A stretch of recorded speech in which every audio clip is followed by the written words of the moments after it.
이전에 그 세간의 화제가 되었던 신문 기사가 있었습니다. 이분은 이제 중국집의 배달원입니다. 그런데 이분이 이제 기부천사라 이런 명칭이 쓰여져 있었습니다. 이분이 누구냐? 이제는 고인이 되셨는데 김우수 씨라는 사람입니다.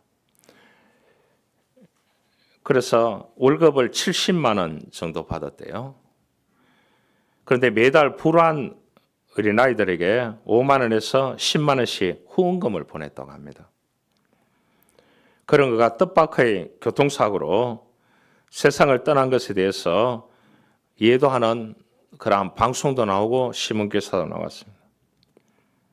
그가 자신이 사망할 경우 자신의 보험금 4천만 원 전액을 불우한 어린이들을 위해서 어린이 재단에 기증하기로 그렇게 기록을 해 놓았다고 합니다. 여러분 가슴이 뭉클해지죠. 생전에 그가 기거했던 곳은 혼자니까 고시원의 쪽방이었다고 합니다. 책상 위에는 그가 그동안에 후원해 오던 3명의 어린아이들 사진이 놓여 있었다고 합니다. 그 아이들이 이 김우수 씨에게 보내온 감사 편지도 펼쳐져 있었다고 합니다. 그런데 그 순간 그 편지 옆에 무언가 또 다른 시선을 사로잡는 것이 있었습니다. 그가 늘 읽었던 낡은 성경책이 펼쳐져 있었다고 합니다. 한국 교회 안에는 김우수 씨 같은 이러한 하나님의 사랑을 받고 하나님의 사랑을 실천하는 곳곳에 사회에 공헌하는 많은 사람들이 있기 때문에 어떻게 보면 한국 교회가 희망이 있다고 보여지게 되는 것입니다. 하나님께서 오늘 본문에 말씀합니다. 나의 보는 것은 사람이 보는 것과 다르다고 합니다. 사람은 외모를 보지만은 하나님은 그 사람의 마음의 중심을 본다는 것이 오늘 이 본문의 핵심입니다. 노수자 생활을 하던 50대 자산가가 있었습니다. 이분도 방송도 나오고 신문도 나왔던 분입니다. 인천 분인데요. 그래서 이분은 인천 시내에 있는 공원이나 그 회관 등의 숙식을 해결하면서 이 가방, 이 캐리어를 끌고 다녔습니다. 여러분, 50억을 은행에 넣어놓고 매달 받는 돈을 그것을 그 캐리어 가방에 들고 다니면서 밥을 얻어먹고 공원에 가서 노숙을 하는 겁니다. 그런데 그 가방이 분실되었습니다. 그래서 인천의 모 경찰서에서 그 가방을 찾았다고 이분을 수소문해서 찾아보니까 노숙자더라는 거예요. 그 가방 안에는 금도 있었고 현금도 1,500만이 있었다는 겁니다. 왜 이런 돈으로 호텔 같은 데 가서 펜션 같은 데 가서 집을 얻어놓고 살지? 그런 데는 감옥 같아서 잠이 잘 수 없대요. 50억 재산을 지금 입금해 놓고 있는 사람이. 그래서 공원에서 이 어떤 회관들에서 돈가방을 베개 삼아서 잠자는 것이 너무 좋습니다. 그렇게 얘기했대요. 그래서 정기적으로 받는 은행 이자를 가방 속에 넣고 다니니까 이 사람은 그것을 열어보는 것이 하나의 낙이었다고 그렇게 고백했습니다. 사람을 외모로 판단해서는 안 되겠다는 묘한 교훈을 남기는 하나의 사건입니다. 사람의 외모는 중요하다고 하는 시대가 오늘 우리의 시대인 것 같습니다. 그래서 성령 시장이 제일 잘 되는 이유가 거기에 있는 것입니다. 그래서 사람을 이렇게 똑바로 보지를 못해요. 왜냐? 인물이 조금 괜찮아졌다 하면 다 성령이 했는 걸로 보기 때문에. 그래서 사람을 똑바로 쳐다보지 못합니다. 쳐다보면은 난 그런 말을 하더라고요. 내가 성령이 했는 줄 아세요? 그렇게 이제 확대해가지고 그렇게 얘기하는 분들도 있습니다. 여러분, 우리가 외모도 중요하지만 육도 중요하지만 그 속에 어떤 영을 지니고 살아가느냐가 중요한 것입니다. 이 영은 하나님이 주신 것입니다. 그리스도의 영이 내 안에 오면은 달라지게 되어 있습니다. 내 마음이 다르고 가는 길이 다르고 보는 것이 다르고 말하는 것이 다른 것입니다. 그리스도의 영은 거룩한 영이요, 사랑의 영이요, 평화의 영이요, 감사의 영이요, 자유의 영이요, 지혜의 영이시기 때문입니다. 하나님은 한 분이시지만 나에게 나타날 때는 수많은 아름다운 것으로 나타날 수 있습니다. 여러분, 일할 때는 하나님이 나에게 지혜를 주십니다. 할렐루야. 공부할 때는 하나님께서 나에게 총명함으로 눈을 열어주시는 것입니다. 듣는 길을 열어주시는 것입니다. 차를 몰고 운전할 때는 미숙하지만 그 운전대를 인도하시는 분은 여호와 하나님이십니다. 배를 탈 때는 주님이 선장이 되어주셔서 안내하시는 겁니다. 비행기 탈 때는 주님이 조종사가 되어주시고 운동할 때는 감독이 되어주셔서 나와 함께 하시고 우리를 인도하신다는 그 믿음의 의식을 가지고 살아가는 것이 그리스도인인 것입니다.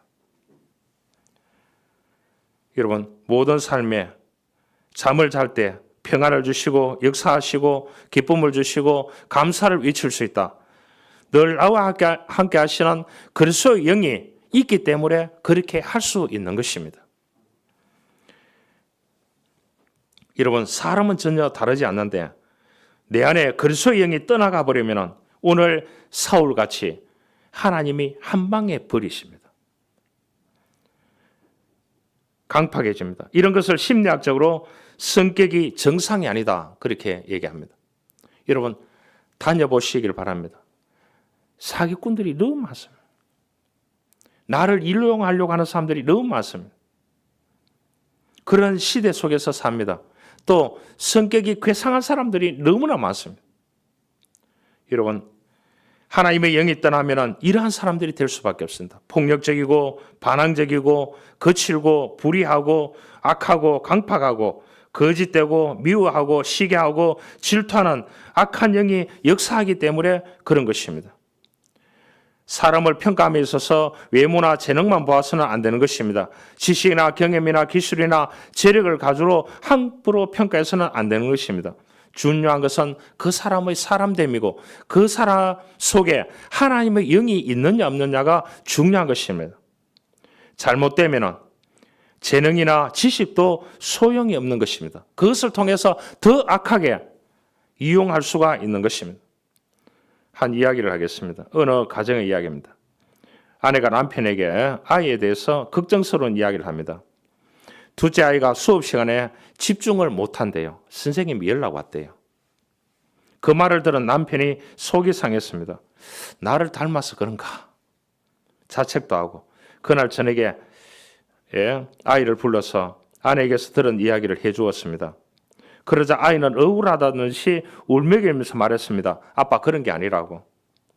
친구가 자꾸 뒤에서 장난을 쳐서 하지 말라고 말한 것뿐인데 선생님은 저만 야단쳐요. 그래서 뭐라고 말씀드렸니? 제가 그런 게 아니라고 친구가 뒤에서 장난을 치라고 말씀을 드렸어요. 그랬더니 선생님이 뭐라고 하시던가 이렇게 얘기하니까 선생님이 친구가 한 일을 고자질하지 말고 수업이나 집중하라고 말씀하셨어요. 선생님은 괜히 저만 미워하세요. 아이는 선생님에 대한 미움이 아직 안 풀린 듯 음성이 떨렸다고 합니다. 남편은 선생님이 자신의 권위를 남용해서 아이가 부당한 대우를 받는 것 아닌가 하는 생각에 마음이 아팠다고 합니다. 여러분, 권위라는 게 아주 묘합니다. 어떤 사람은 자신이 가진 자리를 이용해서 자신의 이익을 챙기느라 정신이 없습니다. 한국 역사의 오점 가운데 하나는 권력을 가진 사람들의 비극이었습니다. 국민을 섬기겠다고 약속했던 사람들이 자리를 얻게 되면 그때부터 국민을 이용해서 자기 배만 채우는데 급급했습니다. 역대 지도자들이 거의 다 그랬습니다.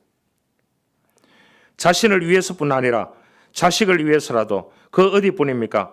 친인척을 끌어들여서 천문학적인 돈을 부정축제해왔는 한국의 비극적인 역사들입니다. 국민들은 고스란히 당한 셈입니다. 권력이 무엇인지에 대해서 심각하게 생각해 봐야 되는 것입니다.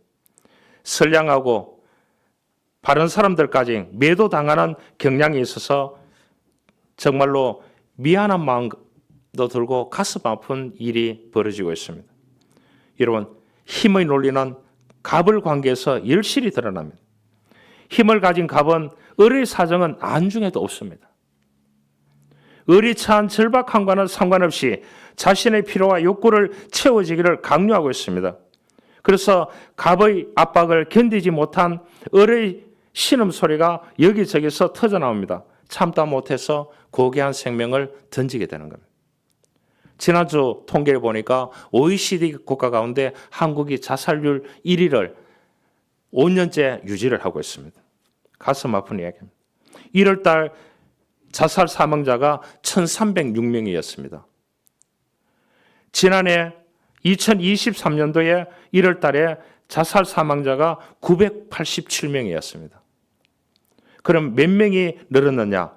319명이 늘어났습니다. 통계가 나왔습니다. 그래서 외국 학자가 그런 말을 했습니다. 집단 자살 사회로 가고 있는 것이 대한민국이다. 왜 이런 줄 아십니까? 갑을 관계 때문에 그렇습니다. 갑의 압박을 견디지 못해서 을이 터져나오는 소리가 죽음으로 대변하고 있습니다. 오늘 우리 사회는 권위에 대한 이중적인 극단을 걷고 있습니다. 하나는 권위의 남용이고 하나는 권위를 무시합니다. 그래서 또한 여기저기서 충돌이 일어나고 있습니다. 성경에서 말하는 남을 통솔하고 따르게 하는 힘의 권위는 세워져야 합니다. 권위가 바르게 세워지지 않으면 질서가 사라집니다. 모든 권위는 어디에서 온다고요? 하나님으로부터 옵니다. 하나님으로부터 오는 그 권위는 섬김의 권위입니다. 할렐루야. 여러분들이 높은 자리에 있습니까? 갑의 자리에 있습니까? 좀 꼬워도 섬길 수 있기를 바랍니다. 못 만나게 해도 섬길 수 있기를 바랍니다. 그러기에 두 가지를 인정해야 됩니다. 누구도 함부로 굴림해서는 안 됩니다. 하나님이 세우신 권위에 그렇다고 순종하지 않으면 안 되는 것입니다. 초등학교 야외 학습 수업이 있었습니다. 학생들은 저마다 식물을 채집해 와서 선생님에게 이름을 묻곤 했습니다. 한 학생이 식물을 채취해 왔는데 선생님에게 이 식물은 무엇일까요? 물어봤습니다. 물어보니까 선생님이 저도 처음 보는 것이라고. 너네 아버지가 그 식물학 교수니까 가서 여쭤보고 와서 내일 얘기해 달라고. 그래 학생이 이제 그 식물을 들고 집에 갔습니다.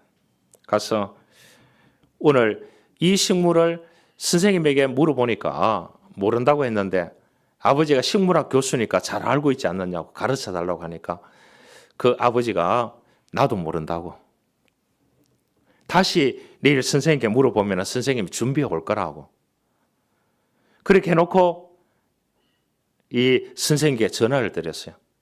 그 식물을 보니까 어느 나라에서 많이 나고 어떤 토양에서 많이 나고 어떤 특징이 있고 이러한 부분들을 상세하게 생김새, 색깔, 국저, 꽃피는 시기 이런 걸 다 그 선생님이 알려주었대요. 다음 날 가서 이 아이가 저희 아버지도 모른다 합니다. 선생님이 물어보라 그래. 그래서 선생님이 막 설명해 주니까 아하 그렇지 선생님이 최고야.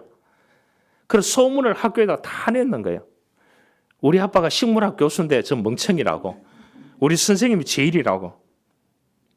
여러분 학생의 아버지는 그 선생님의 권위를 세워주려고 일부러 그렇게 한 것입니다. 여러분 권위를 가진 자는 잊지 말아야 할 것이 있습니다. 성경에서 말하는 권위는 섬김의 권위입니다. 요구함에서 나오는 권위가 아닌 것입니다. 하나님으로부터 부여받는 권위는 섬김의 권위입니다. 주님이 이 땅에 오셔서 철두철미하게 섬김의 삶을 살다가 가셨습니다. 자극을 주고서 그 자극에 동물적인 반응을 일으키는 사람일수록 쓸모없는 사람입니다. 그 자극을 자제하는 사람일수록 쓸모 있는 사람입니다. 마음을 다스리고 감정을 다스릴 줄 아는 사람만이 거물이고 그 사람만이 그 마음 중심 한가운데 하나님을 제대로 섬기는 사람이라고 보면 되는 것입니다. 오늘 이 본문에서 나오는 상황입니다. 이세라는 아주 믿음이 좋은 지파의 대장이 있었습니다. 그 집에서 이루어지는 오늘 내용을 기록해 놨는데 이 기록이 짧지만 이스라엘 역사를 바꿔놓는 위대한 역사가 되었습니다. 초대 왕이었던 사울 왕이 권력을 남용하니까 하나님의 영이 떠나니까 이 사람이 자기 부를 축적하고 모든 것을 자기 권위로 밀어붙이고 이렇게 하니까 이 선지자 사무엘을 통해서 하나님이 저 사람은 안 된다고 그렇게 얘기했습니다. 왜냐? 전쟁 중에 있었거든요. 그게 BC 1000년입니다. 지금 이 본문이에요. 블레셋과의 전쟁입니다. 그 블레셋이 지금 가자 지구입니다. 3000년 동안 전쟁이 이어져 오고 있다. 그런 가운데서 하나님이 왕을 교체한다는 말을 하니까 백성들이 어떻게 되겠습니까? 사울은 군인 장수입니다.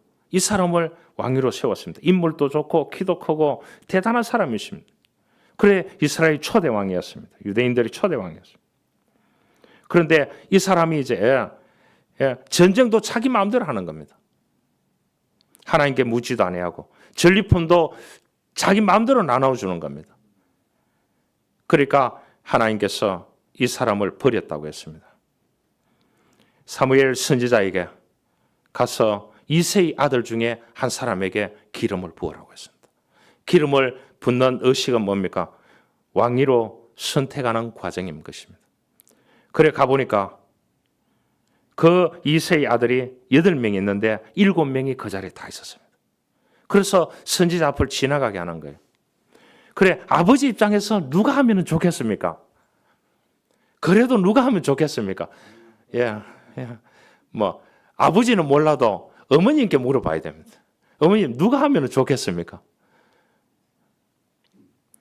아들이요, 딸이요? 아들이겠죠. 그리고 또 뭡니까? 큰 아들이겠죠. 큰 아들 엘리압은 장수입니다. 대단한 사람입니다. 인물도 좋고 대단한 사람이죠. 그런데 아니라는 겁니다. 사무엘이 아니라는 겁니다. 그러니까 얼마나 그 아버지가 당황했겠습니까? 그러니까 사무엘이 냉정하게 두 번째 아들을 지나가게 하는 거예요.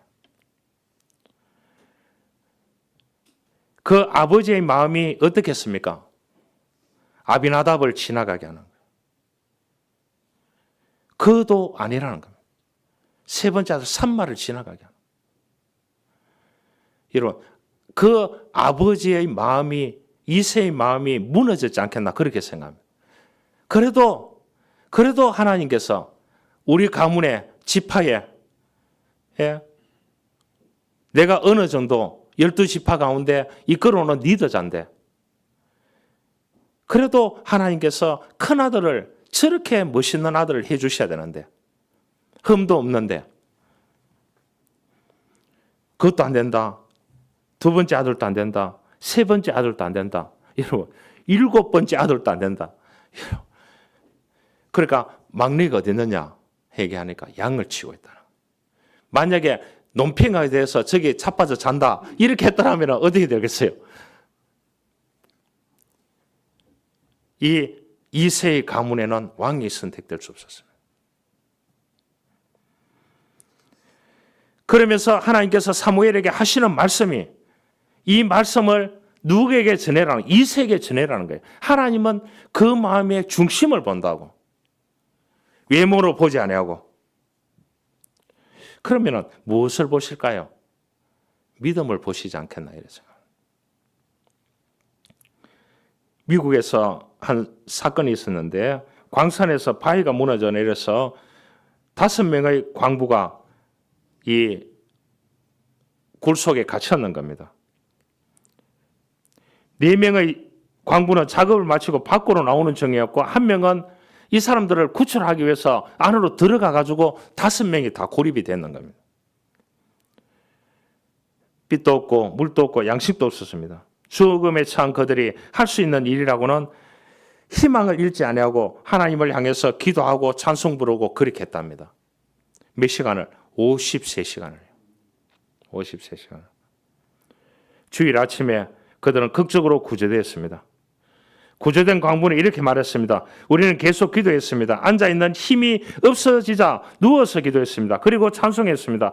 한참을 그렇게 했을 때 멀리서 빛이 비춰오고 있음을 알게 되었습니다. 놀라운 것은 갱 속에서 발견된 그들의 모자에 적혀있는 글귀였다고 합니다.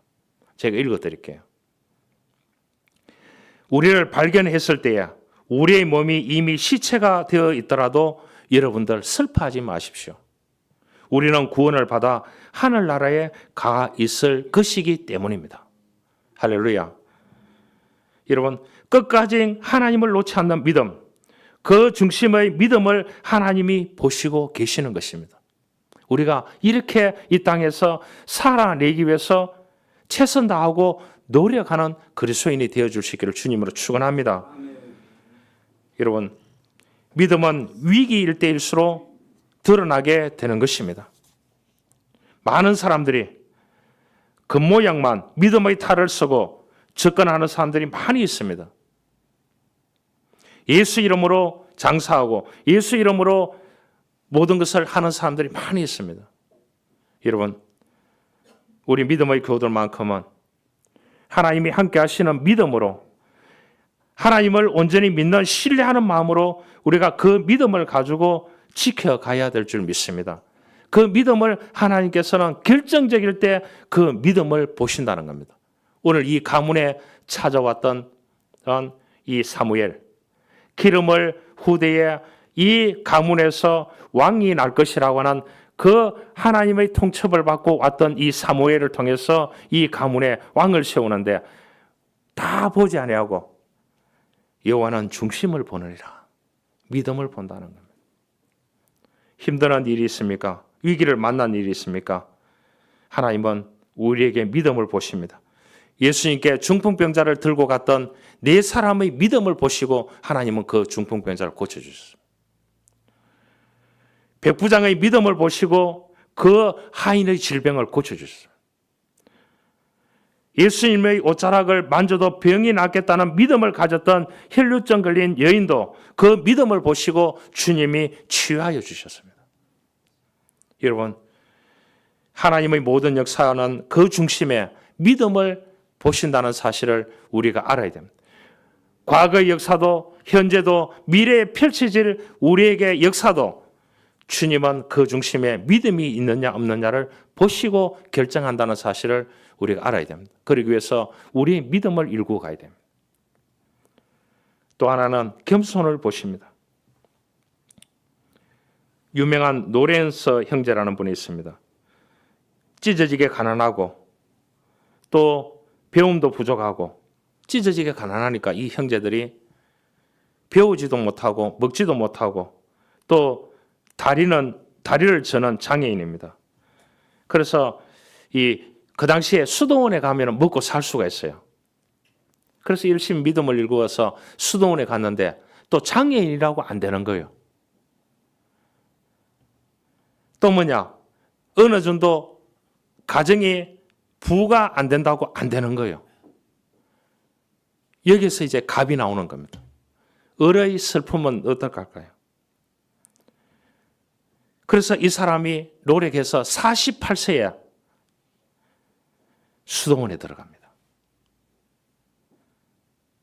그런데 자기가 다 갖추어서 48세 때에 수도원에 합격을 했습니다. 들어간. 가보고 엄청난 실망을 하게 됩니다. 뭐 시키는 줄 알아요? 설거지를 매년 시키는 거예요. 그런데 자기가 받아들였습니다. 이 수도원에 들어가기 위해서 수십 년 동안 수많은 일들을 했는데 여기 와서 설거지를 시키니까 다른 직책을 주지 않는 겁니다. 어떻게 하면 일상 가운데 하나님을 느끼게 할까? 그래서 그는 겸손한 마음으로, 낮아진 마음으로 노렌스는 하나님과 대화하기 시작했습니다. 하나님과 대화하는 내용을 이제 수도원 원장과 그것을 기록해서 주고받게 됩니다. 그 내용이 훗날에 하나님의 임재 연습이라는 책이 나왔어요. 한글로도 번역이 됐습니다. 위대한 책입니다. 어떻게 하면 하나님의 임재를 경험할 수 있느냐? 그를 펼쳐놨는 책입니다. 그 책에 보면은 여러 가지 아픔을 겪는 동안 노렌스는 놀랍도록 주님을 닮아가고 있었습니다. 그를 만나는 사람은 누구나 다 변했고 하나님의 임재를 느끼게 되었습니다. 그가 식당에서 그릇을 닦고 있는 모습을 본 사람이 그 일상에 대한 기록을 남겨놓았습니다. 노렌스 형제는 경건함으로 엄숙함으로 정성을 다하여 그릇을 하나하나 닦고 있었다. 그에게 주어진 임무를 마치고 부엌에서 무릎을 꿇고 기도하고 있는 노렌스의 모습을 보았을 때 각이 그곳에서 하나님의 임재를 경험할 수 있었다. 그렇게 얘기했어요. 마침내 이 노렌스가 그 수도원의 원장이 됐습니다. 여러분, 하나님을 섬기며 또 하나님이 붙여준 사람을 섬길 수 있는 기회를 하나님은 노렌스 형제에게 주셨습니다. 사무엘 오늘 16장 1절에 읽지는 않았지만 내가 이미 사울을 버려 이스라엘 왕이 되지 못하게 하였거늘 하나님은 사울이 겸손할 때에 왕으로 세웠지만 교만하였기에 버리시고 왕이 될 사람을 찾아 기름을 부으라고 사무엘에게 말씀하셨다고 16장 1절에 말씀하고 있습니다. 여러분, 겸손은 하나님을 바라보는 것입니다. 하나님의 눈을 의식하지 않으면 겸손할 수 없는 것입니다. 여러분, 교만한 사람의 특징은 자신에게 초점을 맞추며 살아갑니다. 내가 잘나서 나 때문에 이렇게 되었다고 자기 자랑을 하면서 그렇게 살아가고 있는 것입니다. 이거는 신앙인이 그렇게 되어서는 안 되는 것입니다. 바울은 그랬습니다. 고린도후서 11장 30절에 내가 부득불 자랑할진대 약한 것을 자랑하노라 그렇게 얘기했어요. 하나님은 용모도 신장도 아니라 그 중심에 겸손이 있는가를 먼저 보시는 것입니다. 우리에게 왔는 이 복음이 겸손하게 주님을 섬기기를 원합니다.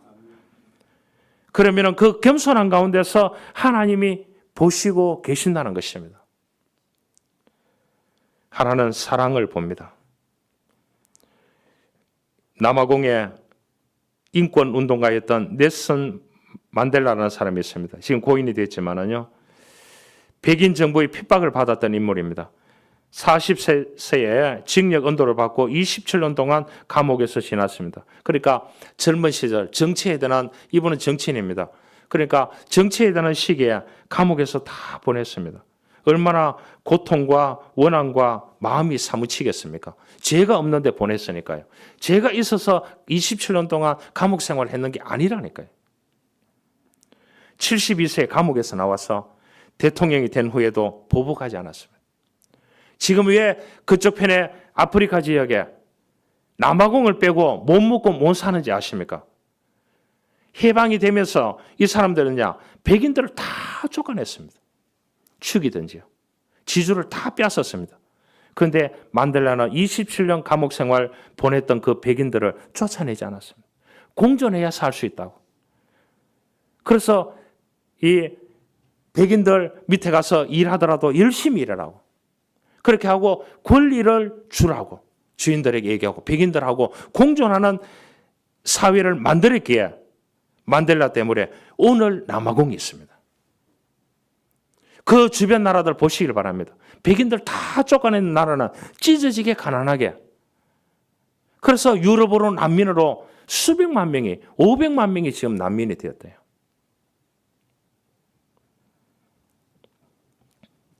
자신을 괴롭힌 백인들에 대해서 정오심을 가지 않았습니다. 오히려 그들을 위해서 기도하면서 원수 갚는 일 또한 하나님께 맡겼습니다. 감옥에 있는 동안 중심에 이 만델라에게 사랑을 준비하도록 27년 동안 만들었습니다. 그래서 그 나라의 지도자로 만들었습니다. 여러분, 하나님은 중심에 사랑이 있는 사람을 사용하십니다. 다윗을 보시길 바랍니다. 다윗은 자기가 블레셋을 치기 위해서 군사 600명을 거리로 갑니다. 갔는데 근방에 도착했을 때 200명이 탈진해 버립니다. 여러분 400명을 데리고 친다는 말이 되겠습니까? 제일 강한 그 당시에 7개 가나안 땅의 족속 가운데 제일 강한 족속이 블레셋 족속인데요. 그래도 그 200명을 그대로 두고 400명을 가가지고 하나님의 명령에 따라서 승리하고 돌아오면서 전리품을 가지고 왔을 때 400명을 배제하지 않았습니다. 똑같이 나누도록 했습니다. 왜 그러냐? 하나님은 이 다윗의 사랑을 봤다는 거죠. 그랬기에 그가 왕으로 택함을 받을 수 있었습니다.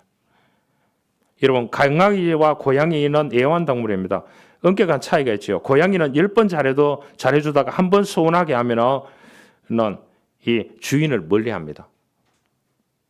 그러나 강아지는 10번 서운하게 하더라도 한 번 잘해주면은 한 번을 기억하고 주인을 따르는 게 강아지입니다. 그래서 강아지가 고양이보다 더 사랑을 받고 있는 것입니다. 세상에는 10가지 좋은 일이 있다가 한 가지 어려운 일을 당하면 그것만 생각하고 살아가는 고양이 같은 사람이 너무 많습니다. 조심하시기 바랍니다. 강아지처럼 한 가지 좋은 일이 있으면 그것을 생각하며 감사하며 살아가는 저와 여러분들이 되어야 될 줄 믿습니다. 이게 그리스도인의 삶인 것입니다. 한 가지 이야기를 하고 말씀을 마치겠습니다. 어떤 사람이 옛날입니다. 이 휴대전화가 없을 때요. 친구에게 전화를 걸었습니다. 여보세요. 그렇게 얘기하니까 예웅입니다. 그렇게 얘기하니까 그래 너 잘 있니? 아버지 계시네. 예 계십니다. 아버지 바꿔라. 절대 못 바꿉니다. 어디 아프나 아버지가? 안 아픕니다. 절대 못 바꿨습니다. 화장실 갔나? 못 바꿨습니다. 네 어른하고 장난치는 거냐? 장난치는 거 아닙니다. 아버지 바꿔 못 바꿉니다. 그러니까 이 아들이 어떻게 받아들였냐? 아버지를 바꿔라 하네. 전화를 바꿔라 이렇게 얘기하는 것을 아버지 바꿔라고 하니까 이 아들이 절대 못 바꿉니다. 그래서 그 사람이 아버지에게 전화 받으라고 해라 그렇게 얘기했대요. 여러분 우리가 말을 끝까지 잘 들어야 됩니다. 하나님은 외모를 보시지 않고 우리의 중심을 봅니다. 이 중국의 징시 왕은 자기가 반대파들이 너무 많기 때문에 왕궁을 지을 때 최고 높게 지었습니다. 그래서 사람들이 걸어 들어오다가 다 쓰러질 정도였습니다. 사방에 나가면은 철동 같은 경호를 했습니다. 칼과 창과 총과 질병 모든 것도 제가 하지만은 경호를 다 했지만은 결국은 질병에 의해서 죽게 됩니다. 수원 중독으로 죽게 됩니다. 불로초 때문에요. 여러분 이 말을 왜 하느냐? 다윗은 40년간 왕위에 있는 동안에 수많은 어려움이 밀려왔지만은 하나님의 신앙으로 막아냈습니다. 믿음으로, 섬김으로, 사랑으로 철저하게 지켰는 사람이 누구냐? 다윗 왕입니다. 하나님이 왜 다윗을 선택했는지를 오늘 우리가 알 수가 있게 되는 것입니다. 하나님은 믿음을 보시고 그 중심에 사랑을 보시고 그 중심에 가지고 있는 어떤 섬김이 있느냐를 보신다는 것을 알 수가 있습니다. 섬기는 자는 겸손합니다. 이제 우리의 이야기로 결론을 냅시다. 나는 누구의 마음에 들기 위해서 노력하고 있습니까? 사람입니까? 하나님입니까? 우리에게 회사를 주시고 또한 기업을 주시고 자리를 주시고 명예를 주시고 권력을 주시고 건강을 주시고 재물을 주신 분이 누구십니까? 하나님입니다. 하나님을 소홀히 해서는 안 됩니다. 하나님이 주신 믿음을 일구어 가야 됩니다. 하나님 앞에 겸손해야 됩니다. 하나님이 주신 그 사랑을 가지고 우리가 이 땅에서 그 사랑을 베풀면서 살아가는 것이 그리스도인이라는 사실을 죽어도 잊어서는 안 되는 것입니다. 이러한 은혜가 있기를 주님으로 축원합니다. 하나님 감사합니다. 우리에게 와 있는 하나님 믿음이 있습니다. 하나님은 그 마음의 중심을 믿음을 보신다고 했습니다. 그 중심에 그 사람의 숨기는 겸손을 본다고 했습니다. 그 중심에 사랑을 본다고 했습니다. 주님, 우리를 사용하시기를 원하시니까 하나님 우리에게 믿음을 주십시오. 우리에게 숨길 수 있는 겸손함을 주십시오. 하나님 우리에게 하나님의 그 크신 사랑을 저희들에게 허락하여 주십시오. 그래서 주는 나의 힘이요 방패요 구원이요 요새요 산성이요 피난처로 내 중심을 드리는 삶을 살기 원합니다. 하나님 은혜를 부어 주옵소서. 구주 예수 그리스도의 이름으로 기도하옵나이다. 아멘.